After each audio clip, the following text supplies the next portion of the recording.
and welcome to the Health and Adult Social Care Scrutiny panel.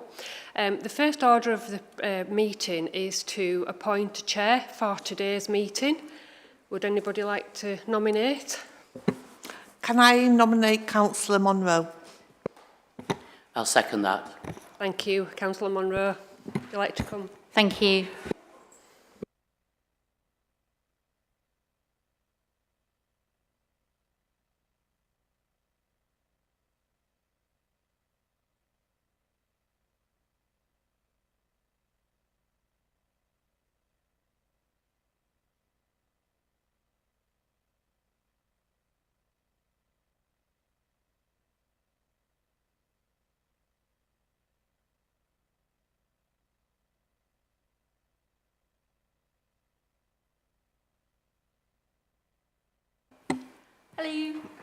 Hello, good afternoon everybody. Thank you for coming.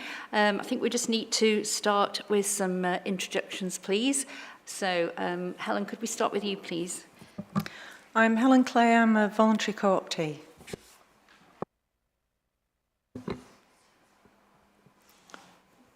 I'm Jo Lawson, Councillor for Crosslandmoor and Neverton Ward.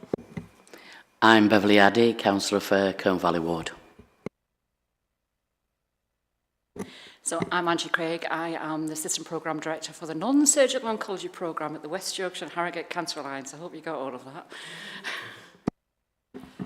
Hi, I'm Jules Hall. I'm the Programme Director for the South Sector, which is Mid Yorkshire Hospitals and Calderdale and Huddersfield. And I'm Jason Pollock, I'm the Programme Director for the West Yorkshire and Harrogate Cancer Alliance.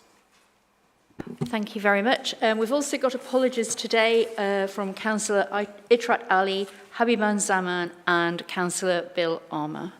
Thank you. So, moving on to the minutes of the previous meeting. We're just here today just to approve the minutes of the meeting of the panel held on the 22nd of November and the 28th of February 2024. Do we all agree those, please? Oh, I haven't invited Liz, sorry. Right, thank you. Those are approved. Thanks. Right, does anybody have any, item 3, any declarations of interest to declare? No, thank you. Admission of the public. We don't have any members of the public here today, so we'll move on to the next item, which is item 5, deputations and petitions. I'm not aware of any deputations or petitions today. None received, Chair. Thank you. All right, public question time, agenda item 6.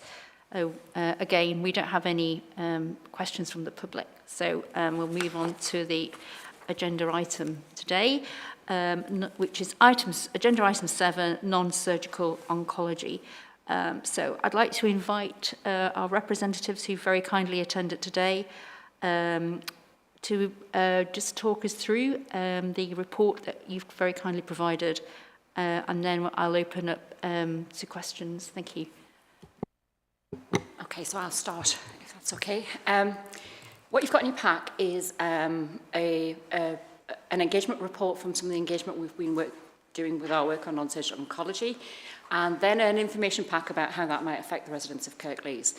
But I thought before we start, I'd just give you a little bit of background about non-surgical oncology. There's quite a lot in the documents, and please feel free to ask anything, because I know it's not a straightforward subject, but non-surgical oncology is basically the treatment of cancer patients with chemotherapy and the management of the acute symptoms of it. And in this patch in West Yorkshire, we've had a history of fragility of some of our services, particularly at Mid Yorkshire, and that's been going on for about 4 or 5 years, and we've done a lot of things to kind of support those services through locums, extended hours, mutual aid from other hospitals, etc. But actually what we want to do as part of this programme going forward is actually look at how we could make it more sustainable. The root of the problem is we've run out of medical oncologists, and even if we employed everybody who's in training in the West Yorkshire region for the next 4 to 5 years, we still wouldn't have enough medical oncologists. We get some support from clinical oncologists, and they're in a very similar position. So what we want to do as part of this project is build a model that the clinicians, patients, public, and staff management in hospitals are comfortable with, which looks at skill mixing, so that freeing experts to do what only experts can do. And that means focusing the doctors on the bit that they need to do, and then using a wider breadth of staff, be they advanced clinical practitioners, advanced care practitioners, pharmacists, to actually supplement that workforce and expand it so that we've got a safe, resilient, future-proof service that's equitable for everybody across the patch of West Yorkshire. We've developed a model with lots of engagement from the staff and patients within the hospitals, and then we've been out for a period of public engagement just to test that that model actually made sense, that we hadn't missed anything, and what came back loud and clear as patients would travel for expert care, but wanted as much care as close to home as possible, and that transport was an issue, and anything we could do to alleviate that, we would do. So we're developing a model as part of that and building a business case which will go back to the West Yorkshire Association of Acute Trusts and the ICB Transformation Committee to say this is what we'd like to do going forward. And I think that's probably where I'd stop for the moment. Is there anything you wanted to add, Jason? Yeah, so thank you, Angie. I think just to add a few points to what Angie said, just as introductory remarks. I think first to say is that we have had independent external clinical review of this service, and the way in which services are presently set up in West Yorkshire differs significantly from the rest of the country insofar as how the model's been set up to begin with. So what we are trying to do is to make sure we learn from best practice elsewhere. I'd also say the problem statement here doesn't just refer to West Yorkshire, it is actually more of a regional, a national problem in terms of workforce supply. And it's also in part caused by the increased demand for services, which is actually a positive consequence of actually improved outcomes for people affected by cancer and cancer treatment. So for example, when people have better experiences of receiving cancer treatment, they'll often require more and multiple lines of chemotherapy treatment, often over a course of years. For some people now, cancer is becoming more of a chronic condition which they face over many years, and all those things add to and create demand for this particular service line. We can't change the demand for the service. Indeed, we know that within the next 20 years, that roughly 1 in 2 people who are born will be affected by cancer at some stage in their lifetime. So in terms of population health challenge, it's very significant. And it's quite a kind of a chastening figure, really. And we also know as part of that there'll be more demand for these services. It is essential that we change. It's essential that we come up with a model which is sustainable for the future. It's also essential from our point of view as well, we take people with us. So just to add on to what Angie said, we have done a lot of work so far to try and make sure that our proposals have been engaged with and have co-design from patients right from the start. So they've been involved right through from the early project steering group, the design of the clinical proposals, the review of the external clinical review, which develops the outline case that Angie described so far. We've also wanted to make sure as well that the proposals have patient and public representation, recognise the fact there are some people who are not current users of this service who have a stake in this and will want to have their say. And to do that work through a series of representative panels and groups, working with an independent group being Healthwatch, also working through independent market research to make sure that our proposals are informed by a public opinion which is representative both geographically, it's representative from minority groups, and it's also represented by people who've both been affected by cancer now and those who haven't. That includes carers. I mean, Angie's given some outlines from the engagement report, what we've seen so far. I think we recognise there's still more work to do, and I would emphasise that these proposals are work in progress. So just returning, I suppose, the committee to what we'd like to hopefully discuss and achieve from today's session is we'd like, obviously, some feedback about the proposal so far, have to answer any questions. We'd also really welcome your guidance around the types of groups and committees that we could actually work with further to enhance the level of engagement on these proposals. And we'd also like to gain your views from working with other similar reconfigurations or other change programmes around what type and scope of public engagement we expect in proposals of this scale and type. And that would really help us as a programme make sure we respond and ultimately recognise that, that whilst these proposals do span right across West Yorkshire and Harrogate, and obviously been considered by the JOSC on that basis, that again there are particular impacts to the residents of Kirklees which we want to make sure are fully represented in terms of the work we do. My final point just to say is I just want to confirm what Angie said is that we are very much in listening mode. So there's something we haven't quite heard and something we need to make sure we hear differently. We are wanting to make sure we use this opportunity alongside the others to improve these proposals that work through the next stage of the business case development. So I'll pause there. Thank you. Yes, of course, thank you. Just to say, since we've developed those papers, we've had a very helpful meeting with Councillor Smage and Councillor Armour and Councillors Rhodes, Swift and Wood in Wakefield, who pointed out that they felt that you felt we'd not engaged enough in your areas. And you suggested that we go back to work with Healthwatch in Kirklees. We've made contact. They've been incredibly helpful. We've also sounded out the market research company around some locations where they could also do some additional work. So I've got a list of locations now, which, if it's all right with you, Councillor Smage, I'll send to you, just so that you and Councillor Armour could perhaps have a look at those and advise whether they were sensible, appropriate or not, or whether you had some alternate venues that we might want to look at. So we've done some of the work, I think, in responding to what we've heard more recently. Thank you. I'd like to open up this now. Thank you very much for that. To Councillor Addy, thank you. Hi.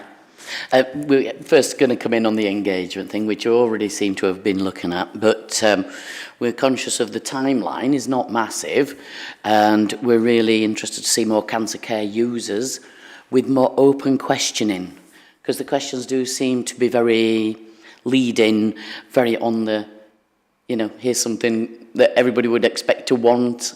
Do you think it's a good idea? And of course, everyone's going to say yes.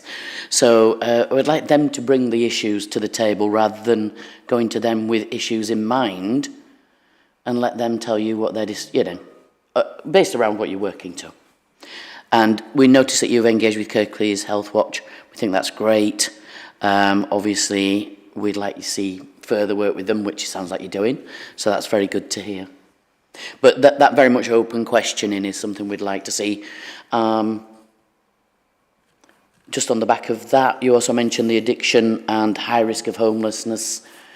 Didn't think they'd engage with you, but I also think these are people at very high risk of probably suffering with cancer and not getting diagnosed. So although they may not feel, you may not feel that you'll get a good engagement, I think we should try. We did try. You did. But we're more than willing to go back and try again. What we've done is we're one element of the Cancer Alliances programme. So the NSO programme is one programme that sits under Jason. There are many, many others. And there's another one about inequalities and access. So we've passed everything to that team to say, you know, can you find us some people that would like to work with us that we can speak to, or when you're hosting events, is there something that we could add to the agenda? Going back to the opening questioning, our first round of engagement with Healthwatch Wakefield, we did have a lot of open questioning and open sessions that people could attend. It's just attendance wasn't as good as we would have hoped in either Kirklees or Wakefield. So that's why we're going back, thanks to the advice of Councillor Smage, to go back to Kirklees and Healthwatch in Kirklees, who have been very helpful so far. Could I come back, please? Yes, certainly. So, well, just whilst you've mentioned that, and just because you're on that subject briefly, you mentioned a special engagement for diagnosis and that, and the support for the homeless and people at risk of homelessness and addiction. So they do have some additional support there, do they, for getting the diagnosis and then obviously then coming into the treatment?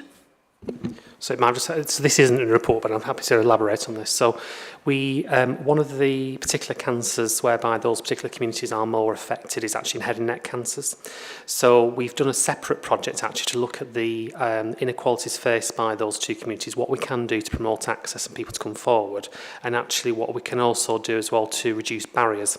A particular area where we're actually make a significant difference for that group, or those two groups should say, is actually in the field of liver cancer, where we have kind of a national leading project of a kind of a surveillance van going round to essentially to users and trying to engage them into having ultrasound scans to understand whether or not they're at a risk factor, to offer health coach and support. It is a multidisciplinary approach in terms of looking after those people and trying to get them into other support services where we can. And that's a kind of a parallel project, as is the head and neck one, which are running concurrently with NSO. In the field of NSO, Angie's right, we did struggle with direct engagement on that topic. But given those two areas are areas where we know there's significant inequality need, we're trying to do that work more broadly as a Cancer Alliance, Councillor Addy. Just to add to Angie's answer as well on the point about the questions, we would like to do the next phase of this in kind of two approaches. So there would be a market research element whereby that's independently run. Essentially, there is an opportunity for people to give narrative feedback, which is obviously open course, but it is against a kind of a series of questions which have been independently designed. So I suppose that is a semi-open, semi-closed evaluation technique. But the research sessions with HealthWatch are essentially bringing people to a room, sharing them a short presentation, asking people what they think, and giving people an opportunity to have a conversation with us around what matters to you and why, and what can we hear and what can we hear differently. It might just be useful to say as well around how the proposals have changed so far based on what we've heard, because I suppose that's the key thing with these things. It's not just listening, but what do you do with it?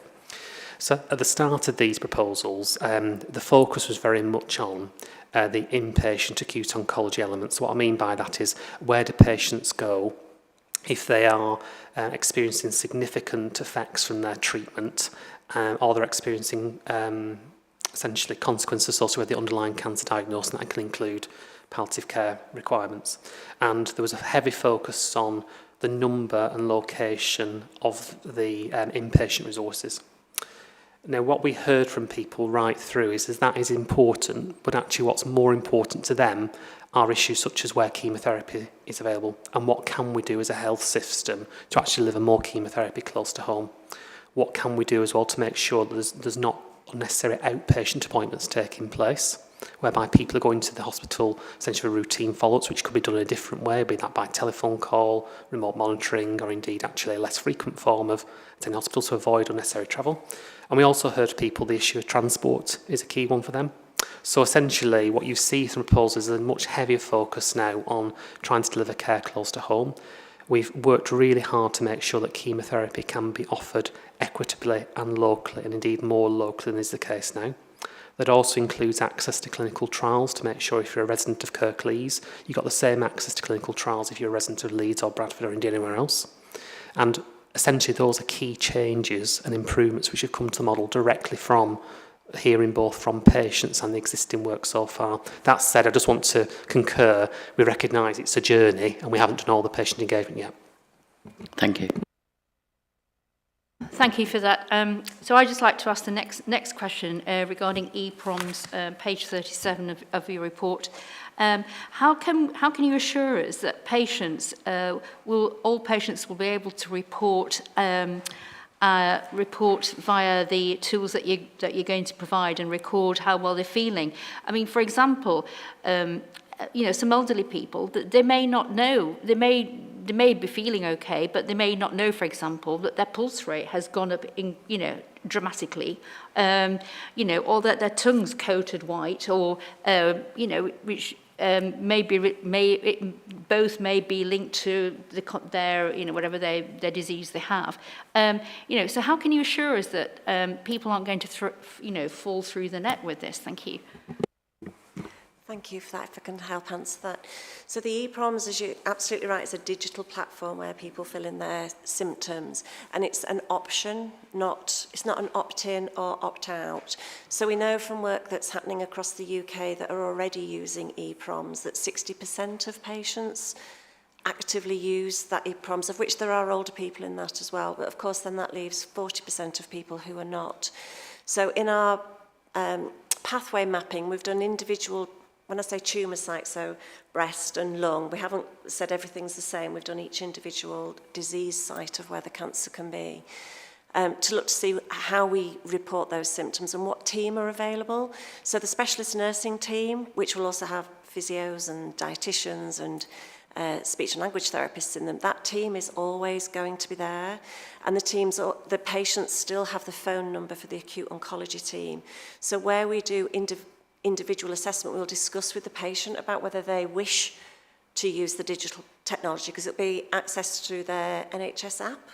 So it'll be those people who already use the app. For the patients that don't, we will continue to contact those patients and do the nurse-led toxicities with them. Now, some of those patients, it might be over the phone so that we don't still have to bring them in. But if people want to come into the hospital to have that conversation with either a pharmacist or nurse, then that option is still there. And I think we just need to, we're in a pilot phase of the EPROMs to see how it is working. And I think we'll just grow it with patients. And there's a patient group being developed to develop the EPROMs with us as well. So I hope that helps answer that question. Yeah. So ultimately, though, is there, what's the aim with it? Is the aim eventually to hopefully, have 100% of people using it? No. Is there an aim? No, and I don't think, I don't think we'll ever get to that point, because what we're trying to do is individually meet each person and what their needs are. So I think in the assessment of bringing people in, we'll understand whether they've got learning needs, social needs, physical needs, and whether we need to physically see people to continue the treatment, we'd continue to do that.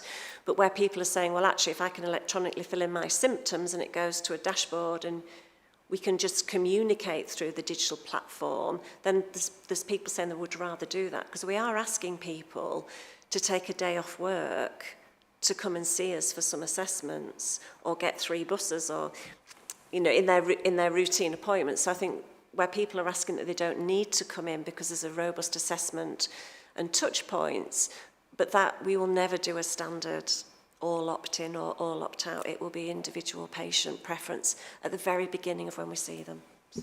Thank you. Okay. Could I just add to that? I mean, chemotherapy is a broad church, so there are some patients who have chemotherapy who have very few symptoms throughout their entire course of treatment. And actually, to drag those patients in for an outpatient appointment where you go, hello, how are you? I'm very well, thank you. Your bloods are fine. Bye. I'll see you in 3 months. Is that an absolute waste of their time? I always think it's a bit rude, if I'm honest. So we can stratify the patient groups. There are at the other end, there are those patients who will have to come before every course of chemotherapy because either their underlying conditions mean it's complicated, or the chemotherapy is just so rotten and toxic and horrible that actually you have to see them regularly. So we will stratify this, and as Joe says, we'll also stratify it on patient need and desire, because some patients won't be able to operate their app, or won't want to operate with the app, or would want to come and see it. So it's never going to be an aim to do 100%, but it is an aim to reduce the amount of travel for patients where they don't need it and where they're comfortable having that review. The EPROMS is tailored. So what we're expecting you to report on is the symptoms you would expect to have for that disease or that type of chemotherapy. And then it's reviewed by somebody in the hospital. So it's not just fed into a system and left and not looked at. So it's going to be incredibly complicated to set up, but once we set it up, it should make life simpler for some patients who don't need to travel to the hospital for those reviews. All right, thank you. Councillor Addy, did you have another question on this, on the EPROMs? Oh, sorry. Yeah, sorry. No, just very briefly. I think the point I want to make is to say that particular element of the proposal is actually stemmed from the patient feedback itself. So from our point of view, it's about actually creating more patient choice when that's actually the interest of the person concerned. So it's fair to say that 40% of people are unlikely to use that service, but 6% of people would like to. So there are people who, as Angie and Jules have said, they will continue to work during the course of their chemotherapy treatment. They will continue to have other things in their kind of personal and family and other lives. And for them, actually, this is about empowering them and giving them actually a choice back. So actually, that element of proposal, we recognise it's not for everyone. And I just want to emphasise it's not a case of trying to force people to use that if it's not right for them. There are some people whereby it won't be clinically appropriate, so it will be a clinically led decision. But there is a group of people, actually, this is about giving them choice back and trying to give them power back in their lives whilst they're going through cancer treatment, which is a key theme we hear through the National Cancer Patient Experience Survey. So it's just said that particular element of the proposals, Councillor Monroe, is actually depends on the patient concern in terms of how they respond to that, and that's what we've heard so far from the feedback. Bring Jules in. If I can just add as well, so there are national platforms for the EPROMs. So we're personally developing ours with the patient groups, but we've based it on Careology, which actually was devised and developed by patients themselves who'd been going through treatment. So we've worked quite closely with those as an organisation to understand how that's working and how they developed it as well. So just to your point, Jason, as well, around it's being developed from patients themselves. Okay, Helen, would you like to just come in on this? Thanks. Thank you. I think linked around the EPROMs, there's some reference in the report around people being assessed to see a consultant. Can you give me some idea what that criteria for that is, please? And how that's different to now? For their outpatient appointment. Yeah, there's some reference to Yes. whether somebody's... So what's traditionally happened is that people will come to hospital and they would see a consultant or the medical team.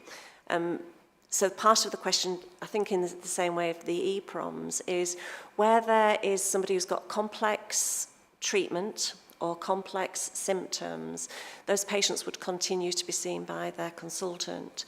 But there are a number, with the advancements of treatment now, so there's a lot of oral chemotherapy, and some of the, you'll hear maybe immunotherapy coming through quite a lot, which has been a drip that takes an hour and a half each time you come. And that's just been licensed to be a subcut injection that takes 7 minutes. And the symptoms, once somebody's been through their treatment for a few cycles and you get to know how well that person's been on their treatment, again, for them to sit and wait in a consultant's clinic, do they need to see a consultant, or can they see a consultant nurse, a consultant pharmacist, an advanced clinical practitioner? So the training that, what we class as the non-medical team, the training that they have now in advanced clinical assessment and pharmacy and prescribing means that there are a number of patients that can see one person for the holistic assessment and the management of their treatment as well. So there's set points in the pathways where patients will be seen by a medical consultant, but the in-between appointments could be seen by somebody else. And that also means not just somebody else, but maybe a different way of doing that. So some of the video consultations. So we've got a number of patients for the purpose of that are still working as well, that have said, well, can I phone in or have a video consultation in as well? So it's by medical assessment and need as to whether they see a consultant. What I would say is that is a multidisciplinary team, so it's not in isolation. If there was ever any problems, you belong to a consultant team and there would be that communication with the consultant. Can I? Thank you. Do you want to have another question?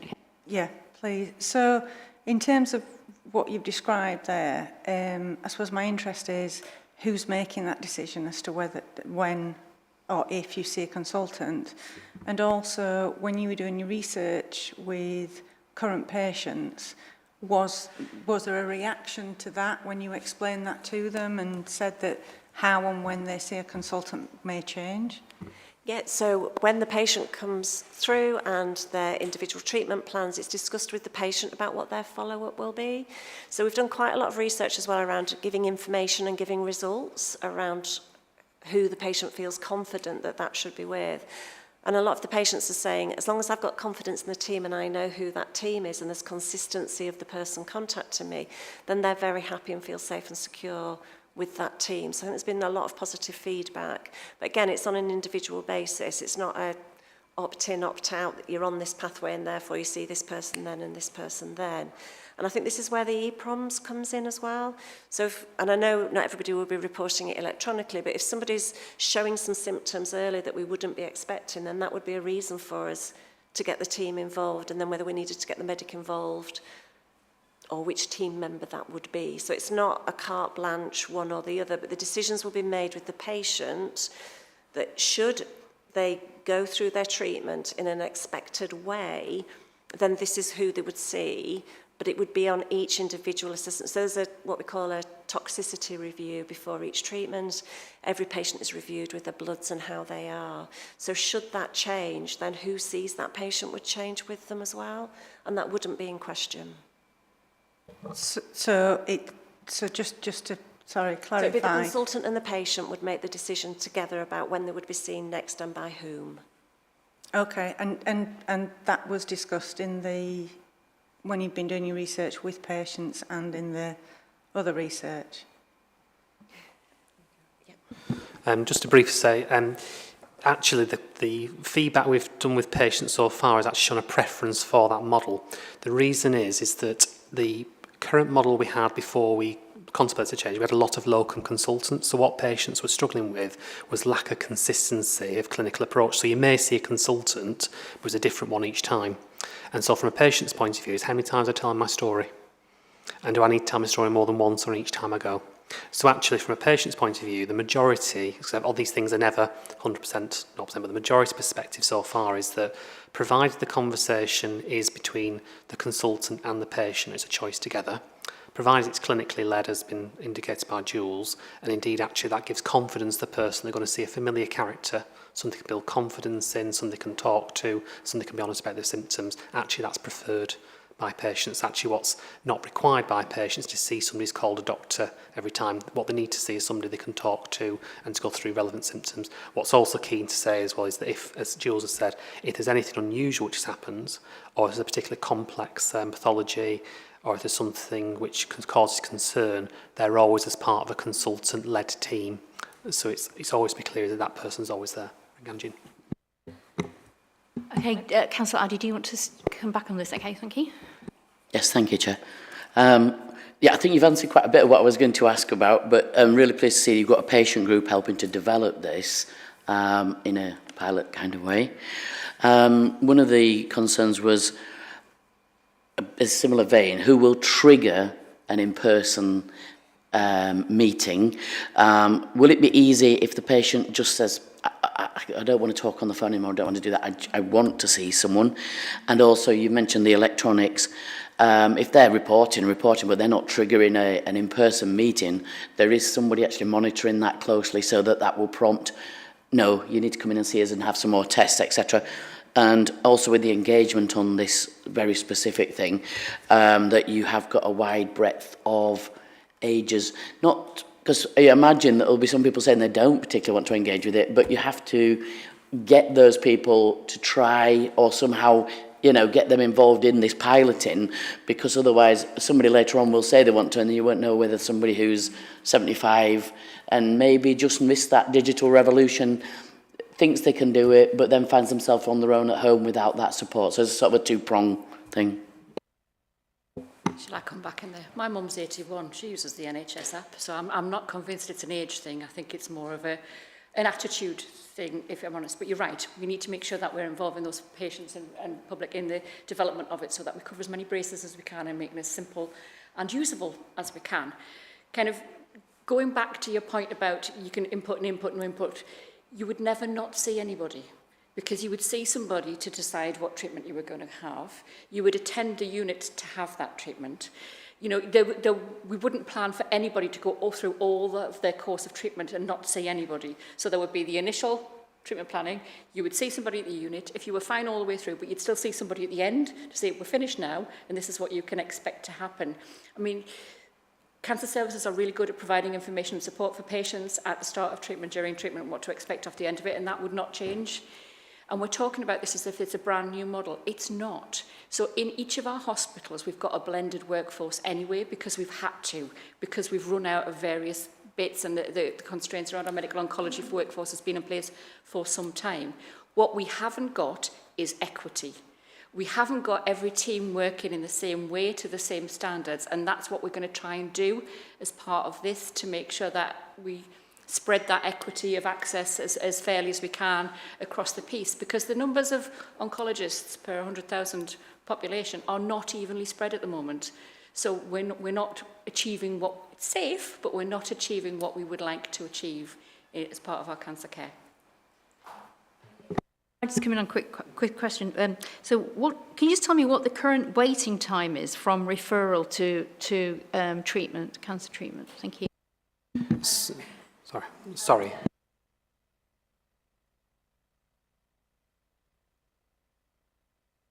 Thank you.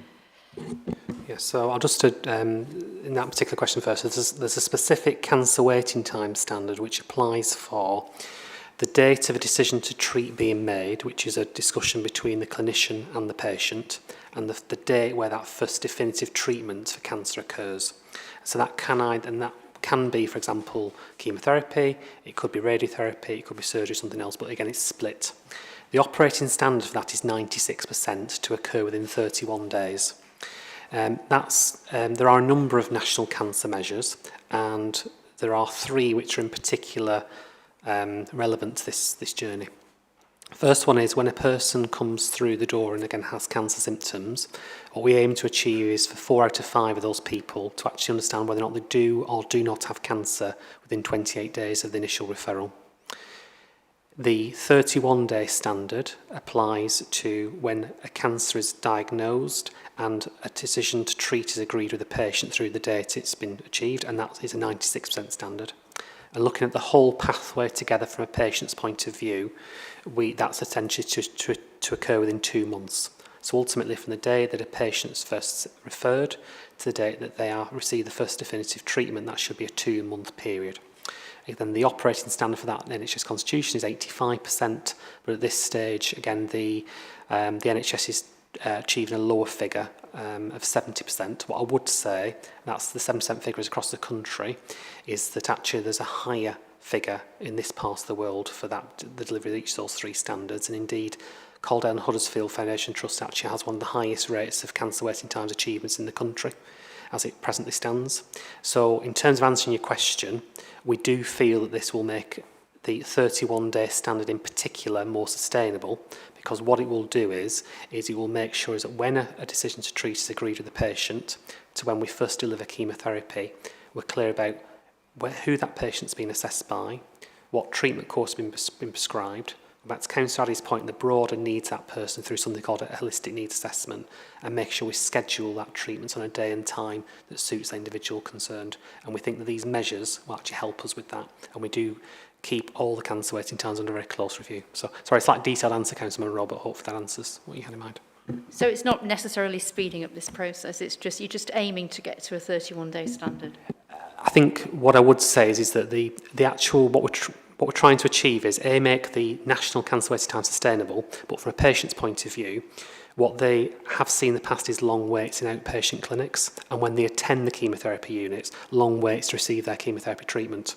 So what we're trying to do is to make sure is that the waiting times on the person on the day and having a better patient experience. So for example, if we say you're going to see a nurse today at 9:30, you'll more likely to see the nurse at 9:30 as opposed to you're in consultant X's clinic and they're waiting 2-3 hours to be seen there. So that's what we're trying to do. We're looking at the patient experience, but for formal recorded cancer waiting times, which are the government data, this is about making those sustainable. Thank you. Right, Councillor Lawson, thank you. Thank you, Chair. Do you actually have any aspirations with, once you've actually streamlined this process with the multidisciplinary thing, to actually improve on 31 days? Because I can imagine being sent somewhere and waiting a month. Thank you. Yes, again, I'll just answer that. So the reason why it's set at 31 days is because for some people, they do choose to wait. And so again, that's factored in. So it'll never be 100% achievement because some people do, for a variety of reasons, choose to wait longer. The other thing which we do consider is that eligibility for clinical trials and research sometimes has protocols which mean that you do have to wait a week or so to understand if a patient's eligible for a clinical trial, whether or not which arm of the trial they're going to be part of. So again, that's something agreed with the patient. And the other thing is that sometimes there is a benefit of personalised therapies. So for example, the more we understand about the genetic profile of a tumour and how it will respond to certain treatments, the more likely it is we're going to be able to choose the right treatments to make the biggest difference to that person. So sometimes actually waiting that week longer can make a better difference to the patient. What I would say about the overall 31-day standard is that most people are seen a lot sooner than 31 days when that's actually achieved. So the 96% is the 96th percentile value. So, so what you will see is that most people will start treatment in 2 to 3 weeks, and sometimes soon if it's more clinically urgent. But again, that does allow for the fact that some people occasionally want to wait longer, and some people may occasionally want to consider a research arm treatment, which again might have a small waiting time to make sure we give the right treatment for patients. In terms of aspiring to go further, what the NHS is trying to do longer term is to return back to the 85% standard for the 62-day pathway across the board. There's an awful lot of work going on with that, but again, that's much broader than this NSO. It's looking at the diagnostic pathway, it's looking at the pathway to first seen, and it's also looking at the pathway for patients that don't receive non-surgical treatment, so for those that are receiving surgery as their treatment for cancer. I have a further question, thank you. I'd like to bring in Liz Smage, please, thank you. You're okay. It doesn't matter. I answer to Liz. It's absolutely fine. Can I just ask a couple of questions, please, on your service proposals? You're saying that you're going to have a helpline. Can you just clarify, please? It says 24 hours. Is that 24 hours Monday to Friday, or is that 24 hours across a weekend? Can you just clarify that? And the other thing I'd like to clarify is your proposal says acute beds available for cancer patients at Huddersfield and Dewsbury. Now, is that Huddersfield at this moment in time, and your acute beds at Dewsbury, which it says there's no change, are those with a consultant on site? Because further down you say AO team at Dewsbury have access to consultant level support and guidance, and that to me just reads a little bit as if a consultant comes if needed, not a consultant on site. So can you clarify, please, what your actual service will be across the two hospitals? Thank you. So the helpline is 24/7, 7 days a week. And that's live now for patients to have that, for that complete access. The acute inpatients, so there's two levels to that. So there will be, if a patient needs to be admitted into hospital, but they don't need a medical oncologist. So for example, you might be on chemotherapy drugs and you've got some ascites, a drainage that might need draining, or a chest infection that needs treatment because you're on chemotherapy drugs. But you need a medic to look after that, or a surgeon to look after the drain.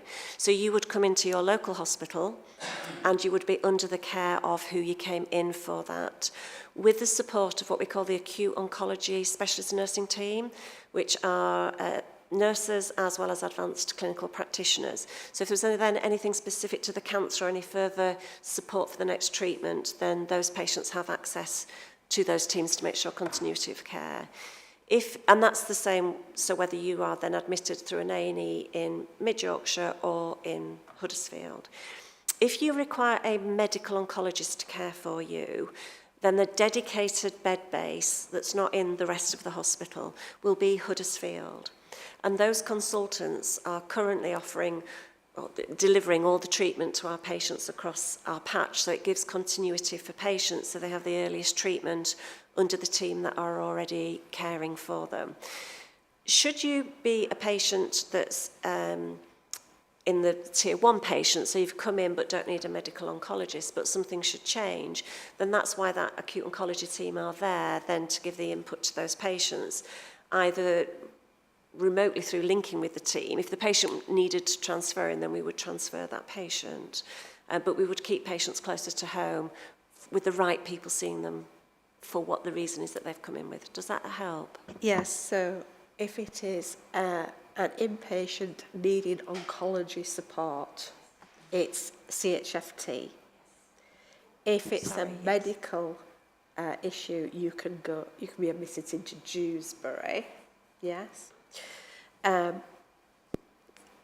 If you need, as a consequence of your treatment, if you need oncology support and you're in Dewsbury, can I just clarify? The oncologist doesn't come out necessarily to the patient. It may be remote access to the team, but then if the patient needs that oncology expert, the patient moves to the oncologist. So can I just need to clarify. Yeah, so I think it's a little bit dependent on the patient. So what is happening currently is if some advice can be given by the medical oncologist to the medical team on something that is straightforward to do that and the patient improves, yes, it's an advice that is given.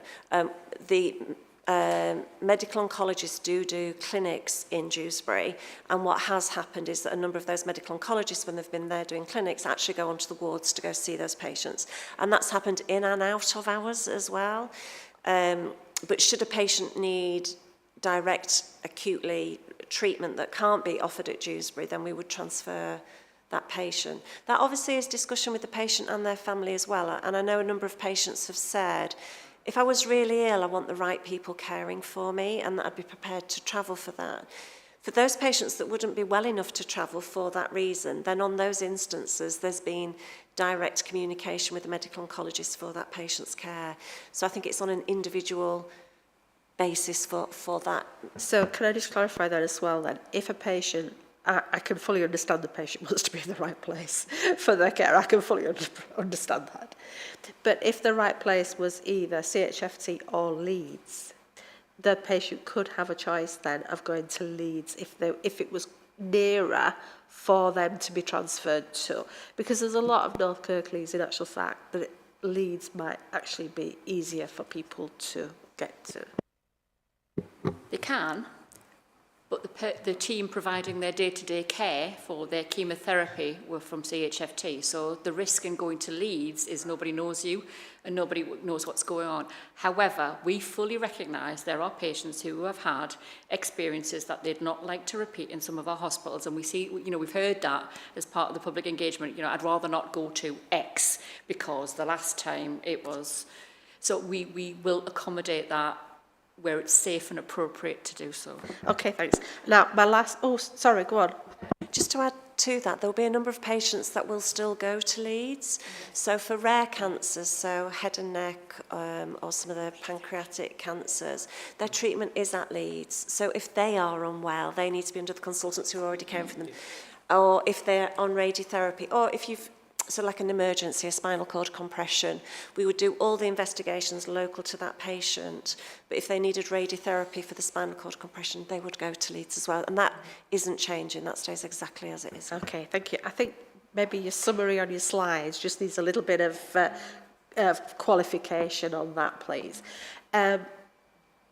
Also, you mentioned about you'd had your discussions with Healthwatch on the engagement. I'm really pleased that you've been talking to Healthwatch Kirklees on how you can improve this engagement, and then you've got some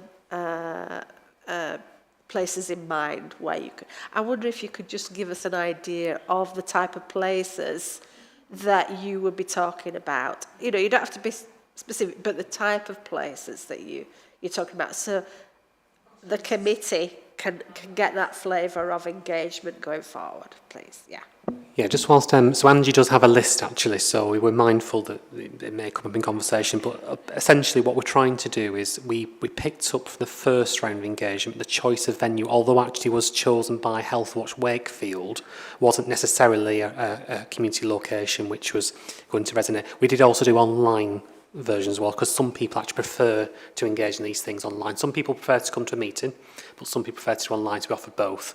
And we will offer both as well in the next phase, while recognising that there's a difference of opinion. But the types of venues, as Angela talked about, it's kind of libraries, it's village halls, it's kind of focal points in the community where people will attend. I mean, what we want to do as well is we're very keen as well is that if you have networks as individuals within your local communities and constituencies whereby people might want to have their say, we'd love to share these with you so you can invite those people to come along, because we'd love to have an open conversation. So I'll just bring Angie. I found the list. So Cleckheaton, Heckman White, Dewsbury, Batley and Mirfield. Healthwatch Kirklees are just coming back to us to the exact locations within those areas that we should actually hone in on, but we'd use a similar area for the market research and do some on-street stuff around the main precincts and main footfall areas. Does that sound reasonable? So what about South Kirklees? So I haven't got any in South Kirklees, have I? So yes, this is my point.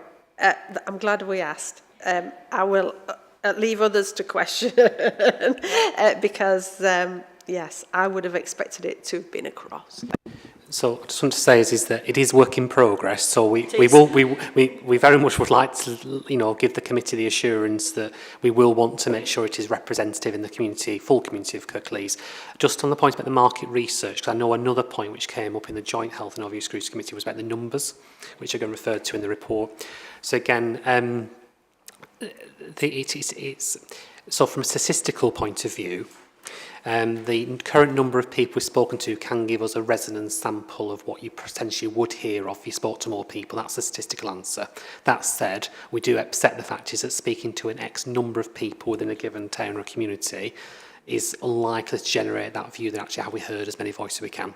So what we're going to try and do is to expand the market research, particularly in the communities around Kirklees, I mean both north and south, and indeed Wakefield, because those are the areas whereby we've actually heard the most desire, if you like, to have more of a conversation. We have heard less views from the public, for example, in the City of Leeds. You know, so what we want to do is to focus this next phase of engagement in those communities whereby people would like to have more of a conversation. And what we want to try and do is to use a reference sample of the population which is close, if not equivalent to, what we might expect to hear from if there were to be a subsequent public level formal consultation activity.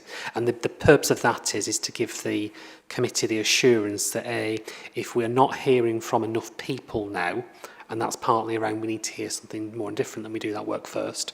But secondly as well, we also utilise that work now to inform and improve our proposals, as opposed to get to the point whereby we think we've got something which works, and then we then speak to the public and then we hear something different. So we just want to make sure is that we do the engagement thoroughly, properly, representative engagement-wise, both geographically and by protected characteristic group and by minority group, such that when we do submit these proposals for formal scrutiny, we can provide an elevated assurance that is we have heard. And just going back to Councillor Addy's point, that's both open question, so whereby we take a small presentation and then say, what do you think? And it's kind of a tea and biscuits conversation. You know, it's an open dialogue with us, and we will have people there who can answer questions, hear and listen. And there's also then, through the market research, as you've seen, a semi-closed series of questions, but also then the opportunity for people to outline what's important for them. So it's kind of a semi-open, semi-closed evaluation technique. Our reason for choosing that, finally, is that's been based on the advice of the independent market research company. So it's independent of us, it's not us assessing the questions. B, it's the advice of the Health Watch, and it's also guided by what we've heard from other programmes this scale, whereby they've tried to make sure they are hearing from representative public voices. So we do want to try and get to that end goal.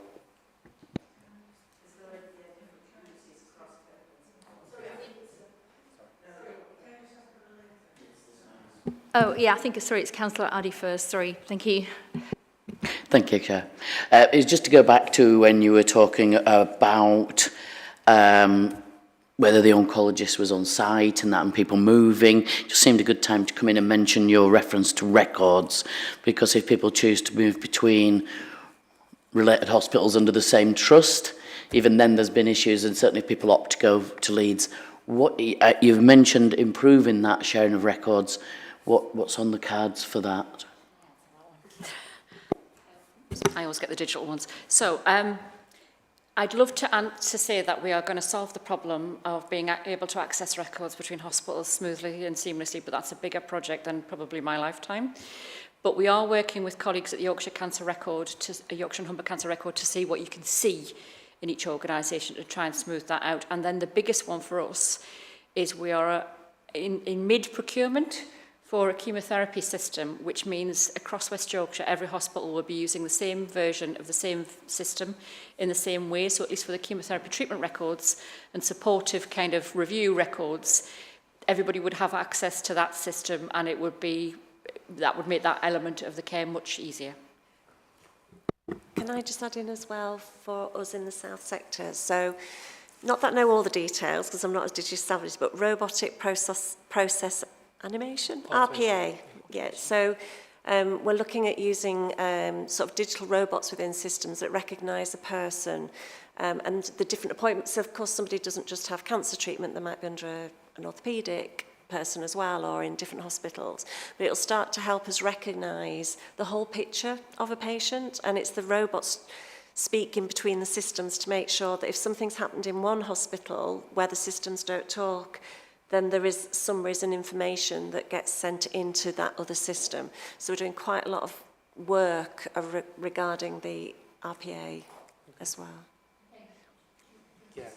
Just very briefly, I think I might be potentially answering your question here, but the key benefits of the consultants working together in sector-based teams, North and South, so South is the collaboration between Mid Yorkshire Hospitals Trust and Calder and Huddersfield, is essentially that they're working across organisational boundaries.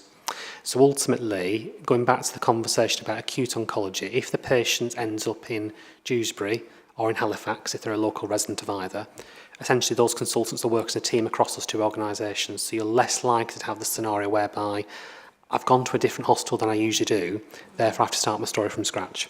And the reason for that is we are changing the consultants working by organisational affiliation to actually working in teams. And that's one of the reasons why it might make sense for somebody to choose to go to Huddersfield as opposed to Leeds, because again there is a demarcation.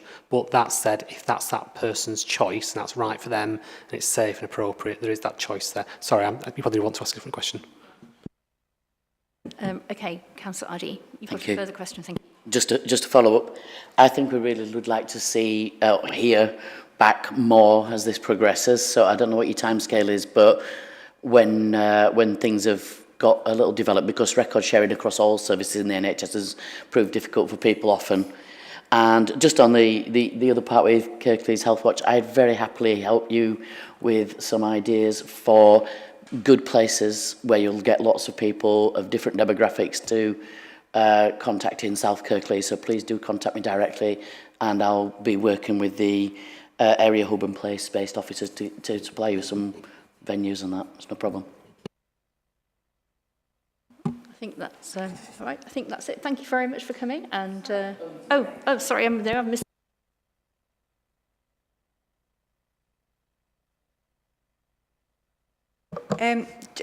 Just going back to when we were talking about the engagement and what's taking place in Kirklees, I just wondered how many patients from Kirklees were involved in your initial engagement when you were saying that people gave feedback. Do you have a figure? It's about 126 overall between the market research and the Health Watch. I mean, actual patients who have... Actual patients? Yeah, either actual patients who've either had treatment or were having treatment or have previously had treatment. That we've engaged with? Yeah. In Kirklees.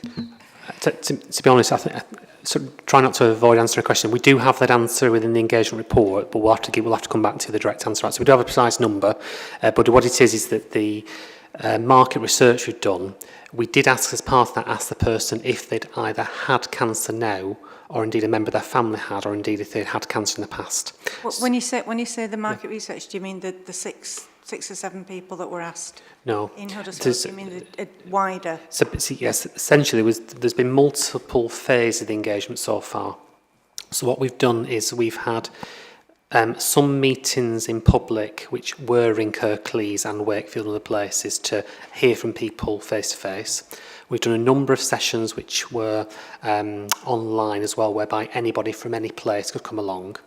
We've also done some particular sessions looking at minority communities, some of which are on a West Yorkshire footprint, some of them are on a local community footprint. And across all three of those in person, we've heard from people from different places and those people who do and don't have cancer. So to answer a precise question in terms of how many people affected by cancer now have we spoken to so far in Kirklees, we'd have to add up those three, plus we'd also have to look at the market research, which is a telephone questionnaire, or essentially a canvassing. And again, as part of that, we also ask people, have you been affected by cancer? Has a member of your family been affected by cancer? And you're a carer. And again, we've also aggregated that into the current data as well. But we'll come back to you with the precise answer on that, Helen, if that's okay. Sorry, there was just one question really in terms of to the programme directors really. Could you just explain what the sort of risks and issues that you've identified to the programme are for the outcome, please? Yeah, so I'll also start this. So to be honest with you, I think the key risk that we've got, which overhangs this programme indeed, going back to the national context, is that we have an ageing profile of consultant oncologists right across West Yorkshire, and they're basically going to retire quicker than actually the new cohorts join the workforce service are going to come through. So unless we make a change in terms of how we deliver care, what we've got now would get worse. That's a key risk. So essentially, the reason to change is both a requirement and indeed actually around trying to improve patient experience. So we are kind of forced into change as well as actually doing the right thing by people. The second kind of key risk as well is around actually as patients have better experience of cancer in terms of living longer and in receiving more multiple treatment courses, actually demand for services is going to grow exponentially, and it's going to grow at a higher rate, the underlying rate of growth. So there's a challenge whereby, again, unless we respond to that with a different model, we're going to struggle to provide... Sorry, do you want to come in? Sorry. Sorry, I didn't mean what are the risks of not doing this. What I meant was what are the risks of doing this. So what are the things that are going to be worse for people? What's going to change negatively for even a few people? Sorry, that's clear, and I'll answer that and I'll bring Angie. Essentially, from a patient's point of view, the only parts of this which you could say would be worse is if you are a person who is undergoing treatment for a common cancer. So what we call as a common cancer is most breast, lung, colorectal and prostate cancers, but not all. And if you presently go into one of the Mid-Yorkshire Teaching Hospitals Trust for your specialist care, that will no longer be provided there in the scenario whereby you require the medical oncologist oversight that Jules has described. In that scenario only, would we ask that person, most likely supported by ambulance transport, to be seen in Huddersfield. So from that point of view, for that limited group, and we are talking in single digits, per week, that would be, from an access perspective, worse. However, when we look at the proposals overall, the number of people who would receive chemotherapy at their local hospital, or indeed not go to hospital at all, would be significantly greater. So the view from the programme itself is that the access benefit is improved. We would say, from perspective of the other NHS England tests which apply to this, is that these proposals do improve and are consistent with the need for current and future patient choice. So what for example, EPROMs, as talked about earlier, that will expand choice for those people who it's right for them. Sorry, do you want to come in again? Sorry, I don't want to interrupt, but just in terms of, it's helpful to know what the risks and issues are of doing this so that we can then be part of either supporting or trying to find ways to sort of help or whatever. So whatever you've identified when you've set out your programme, which I'm sure you have, I'd just be interested to know what those headlines are, please. Shall I give you so, as Jason's described, there's a very small number of patients who would currently get sent to Leeds from Mid-Yorkshire, who now will get sent to Huddersfield from Mid-Yorkshire, but they will be cared for by the same team that provides their outpatient care. So that's a risk. The other risks for us as a programme is when we are expanding the workforce and looking at multidisciplinary workforce. Can we train enough advanced care practitioners? Can we get enough advanced care pharmacists? Can we develop the new supporting roles that actually also releases them from some of the very administrative tasks that they do? So there's a big risk around not being able to grow the workforce at the pace that we need to keep up with the pace of developments that's coming out nationally. And I'd say there probably are two biggest risks as a programme. And I think the other practical one as well, just to be entirely honest as well, is that it's just the issue of transport, because that has come up for people.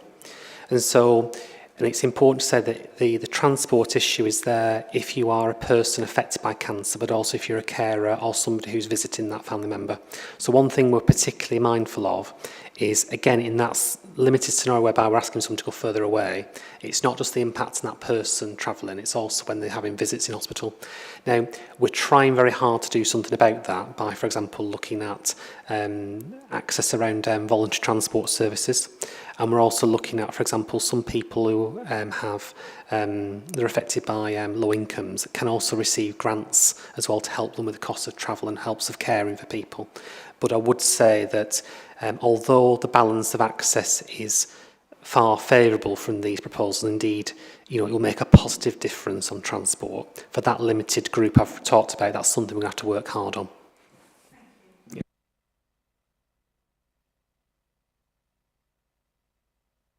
Well, there was about 3 other things we brought up beforehand that I was going to mention, but they would be very short.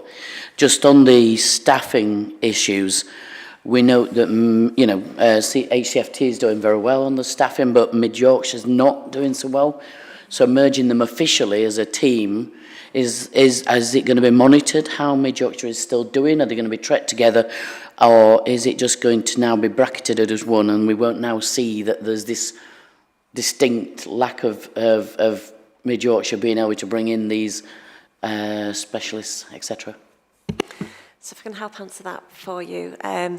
So the teams are working as one, hence the name, sort of the South Sector, but they are distinct in that there is a team in Mid-Yorkshire and Dewsbury and a team in Calderdale and Huddersfield. But what we're doing is bringing the teams together so there's cross-cover with each other, that we're using the same guidelines and protocols and the same training and the same opportunities for career for the teams. So whilst the teams remain employed by their own organisation, we're working as one. And actually, so I've been leading that with the teams for the last year through necessity of bringing the teams together. And I can honestly say it's the teams that have driven forward a lot of the changes. So they want to do things once, they want the same equity for patients and to be doing the same thing for patients, as well as the training for staff and the opportunities for staff. So I hope, sorry, you had numerous questions in what you answered. That's one part. Have I missed? You need to turn your microphone off when I speak. Thank you. Yeah. So I appreciate that you're amalgamating almost you're bringing together something that's almost been happening organically. And that's great, so you're making that official. But if Mid-Yorkshire are trailing on the being able to recruit, is this going to impact on delivery at HFT? Why is there this imparity? And how are we going to get Mid-Yorkshire? What is Mid-Yorkshire? Are they still be monitored on bringing people on? Is that still going to happen? It's not just going to be, as you say, they're sort of working together, but they're going to keep the separate teams, so I understand that. But why is there this imparity, and what will it impact on the delivery of HCFT because they're now working officially together? So I'll answer this one. So whilst the teams are separate from a nursing and a pharmacy point of view, CHFT have always been able to recruit oncologists because they've got a really good reputation. So we're going to use that recruitment power so that they recruit oncologists who will work at CHFT and Mid-Yorkshire. So the Mid-Yorkshire oncologist position will be improved because the CHFT consultants, they'll use their attractive power and will have a service across both. Actually, Mid-Yorkshire's nursing setup for their ACPs and acute oncology and pharmacy way of working is probably one of the best that we've got in the region because it's had to be out of necessity because of the way that they've been fragile with their medical oncology workforce. And what we want to do is replicate the way that they've organised themselves in other hospitals. So it's not all doom and gloom at Mid-Yorkshire. There's some really good elements of practice there that we want to build on and maintain and spread. Yeah, I just had a really quick point. When you are talking to people about the changes, I really think it would be important to say that this is the picture it is going to now, but when CHFT reorganise, this is the picture it will be then. I think people need to just, I know it's a few years down the line now with new buildings, etc., and business cases needing to be approved and all sorts, but I think it should be clear as to what the long-term things, because that will affect people's answers on transport, etc. Okay, thank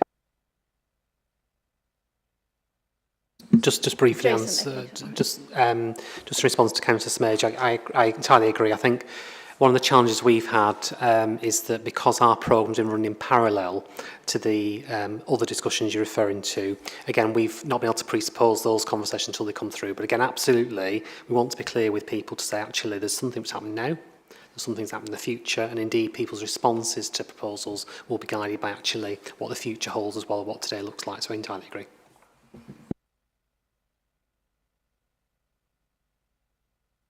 Sorry, I'll summarise really quickly the tiny points we had, yeah? So we had a question, when you say not in hospital, what does that mean? If you just be very brief. Question about HD8 and going to Barnsley, that all sounds great. Are they going to benefit from all the other bonuses like supported transport and the phone line and things? And we also wanted to know, when are we going to get radiotherapy in Huddersfield? Is that a possibility into the future? But we really like the supported transport ideas. So I'll answer on the radiotherapy. So essentially, concurrent to this, we have a challenge whereby we also have kind of a gap in the number of linear accelerators we have. And so linear accelerators are basically machines to deliver radiotherapy treatment. So they're all presently based in Leeds. There is a business case being developed to examine if there essentially needs to be a replacement programme for the existing equipment, but then there also needs to be expansion arising from the increasing needs of people who are actually going through cancer treatment. So as part of that, they are looking at a range of options in terms of where it could be based and how that will be guided by health inequalities. There's no final decision been taken on that yet, and that will be after this programme, because ultimately it's based on capital, and it's based on quite significant capital, which is beyond the remit of our programme. What I would say is that it's quite challenging to build radiotherapy satellites for the issue around workforce. So there's a kind of a challenge around the access requirements of people, which is really important, but also as well around where the workforce is trained and where they're available. Just on the point, and the other point you made about what does out of hospital mean, okay? So out of hospital is a spectrum. So for some people that will mean home, and for some people that will mean in primary care. And what I mean by primary care is, for example, is a local clinic. And what it will also mean is that some of the chemotherapy services are being expanded to be in mobile locations. So essentially, we have an existing service, for example, in Airedale, whereby it's actually available in a mobile facility. And again, as part of this, we're trying to say, why do people need to come to hospital all the time for chemotherapy? That's not right for them. And again, we'd like to expand that and make it more geographically accessible county. Sorry, you have to go. HD8, please. Oh, it's HD8 as well, sorry. So HD8, to be precise, so the HD8 patients will go into Barnsley. So again, they're not formally affected by the proposal in the same way. Depending on the trust they're under the care of, so if they're under the care of CHFT, then essentially they'll have access to the same radiotherapy, the same treatment hotlines, everything else. They'll also have the same assessments in need and care. And what I would say as well, there is a separate parallel reconfiguration programme in the South Yorkshire and Bassett Law area, which is looking at a similar type of problem. Again, and that's also looked at the Barnsley issue. But the short answer is they wouldn't get access to our helpline and everything else if they're choosing to have their treatment in Barnsley, because that's the people who know about them, and they'd use their helpline and their facilities, etc.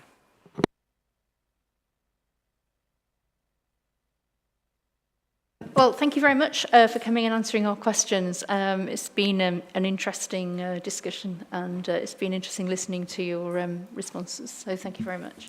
Thank you.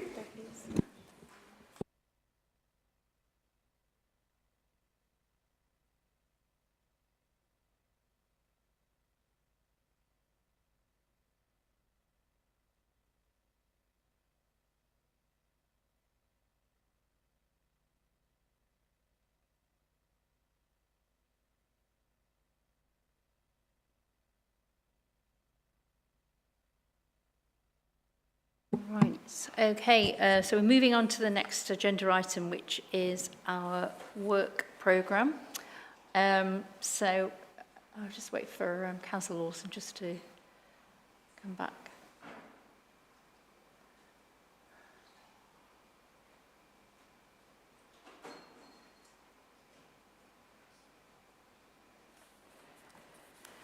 Right.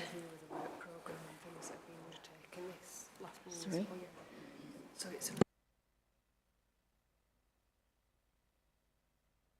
So this is a review of the work programme and a review of what's actually happened in the last year. So we'll consider them in the order that they are on the agenda item. So the first one is resources of Kirklees Health and Adult Social Care Economy. I propose that we review this again over the next year. Does anybody have anything to say on that, please? Okay, Councillor Addy. Yeah, I think 1 and 2, because of the restrictions and things, would go to the workshop for setting the agenda for next year, with a suggestion we need to look at it. Yeah, thank you. Is that? Does anybody else have anything to say on that one? Thank you. Okay. So then.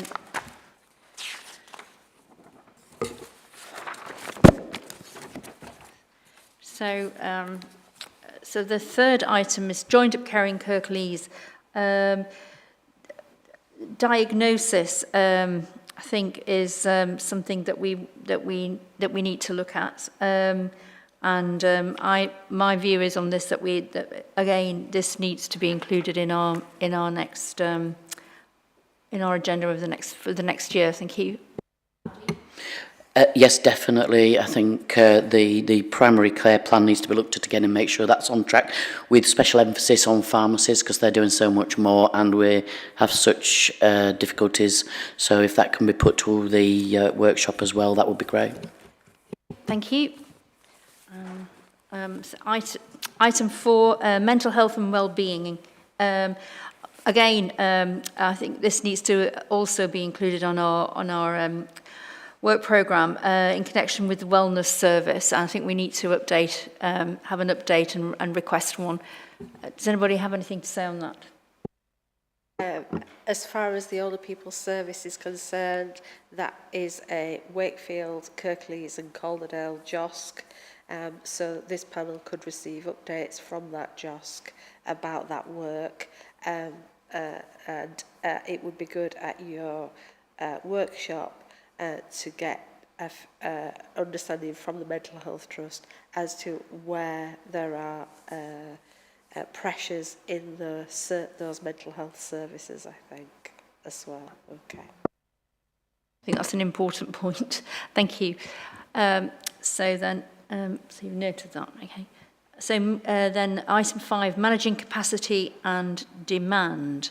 The ICB, Kirklees ICB, and the head of adult health and social care, Richard Parry, I think we need to receive a report from them on this. Does anybody have any comments on that? No? I'd just like to second that for the workshop, yes. Yeah, okay, thanks. So we'll do a half-day workshop on that, thank you. Maternity services, item 6. Again, I feel it's important that we do receive some feedback on this. Councillor Addy, do you have?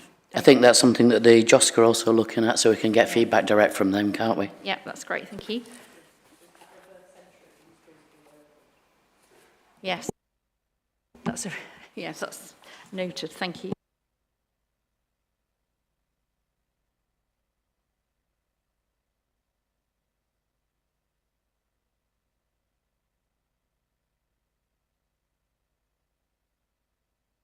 And again, item 7, access to dentistry. I mean, this has been something that we've been covering for quite a while now, and it's ongoing. And I think it needs to stay on our work programme over the next year. Councillor Addy. I think, but my memory's not serving me correctly, but I think we were expecting some kind of update on this. Can you recall? I think it was due in July, maybe. Looking around the room. Yeah, we'll put it on the work programme, but we are expecting an update on it. I can't remember exact date on that one.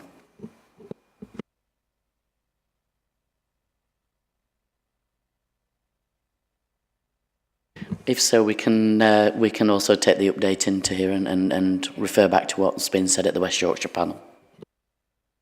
Again, item 8, Kirklees Safeguarding Adults Board and Care Quality Commission reports. We always include these on the, well, they've been included in the work programme for a while now, and I think, I think it's good to have an annual report from them, just so we can get an overview of what's going on. You're all in agreement? Okay, thank you. Yeah.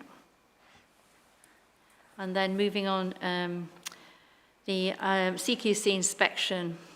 We're going to, the last panel was a panel meeting on the 26th of October. Does anybody feel that we need another meeting on that? Sorry, it's going over the page. Was there an issue around the new inspection style and how people were going to adapt to that? I think we had a report from Kirklees saying their approach to that, so maybe that's something we need to update on. Yes, thank you, Helen and Councillor Addy.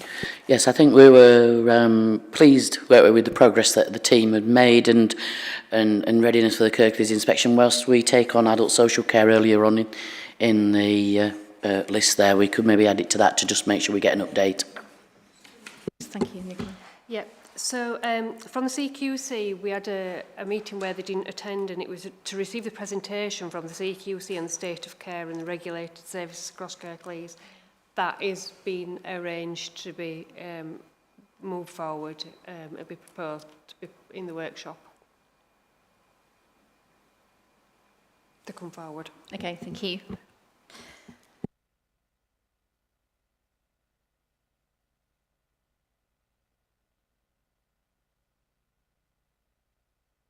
We had a panel meeting.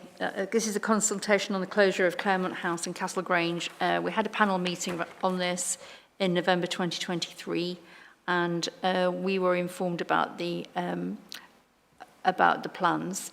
Do you all feel that we need this to remain on the work programme? Thank you. I definitely think we need to be informed as things are happening, and you know, if that's not forthcoming in the first half of the programme, maybe we need to actually proactively ask for some information, although I would expect that we will be. Yes, thank you. I mean, yes, I think I think we need to keep it on for that reason, so we can keep tabs on exactly what's happening and progress that's being made. All right.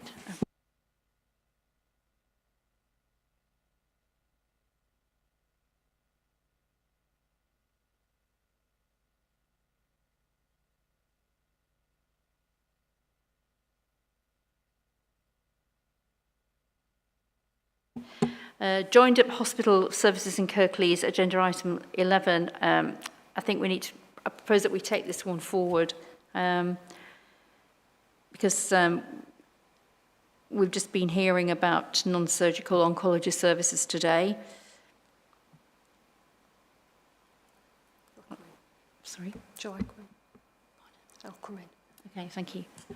So the joined up hospital services in Kirklees is an area, we've heard the non-surgical oncology, but that's just one element of it. The other areas is an item that hasn't managed to be considered off the work programme. So it may be something that is considered at the workshop to be put on next year. Yes. But which item was it? Other than oncology and...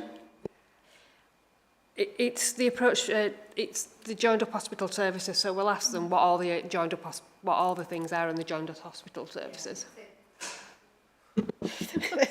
Just trying to break the equipment then. I think, is it looking at how the two trusts are working more together and where that will be, not just on the non-surgical oncology, but across? Yes, I think that, yeah. Yes. Thank you. Thank you very much, Councillor Major. External consultancy.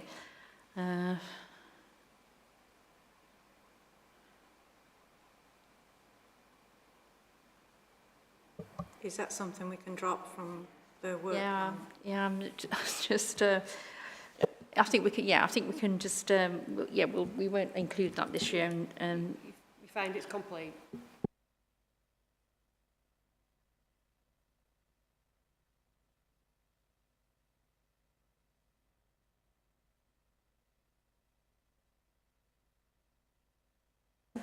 yes, care phones restructuring. I mean, there was a call in on this, and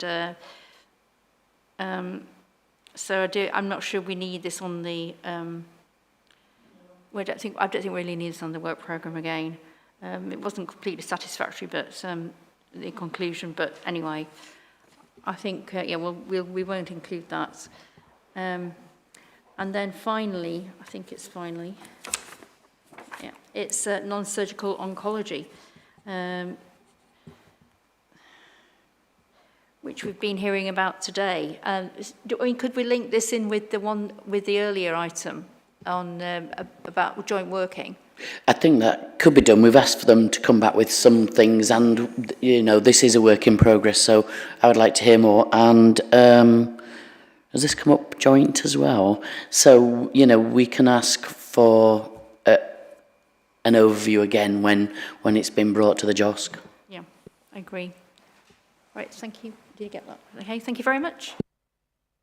Well, thank you very much for coming today, everybody, and I think you asked some really interesting questions, so it was very informative, I felt. So thanks very much.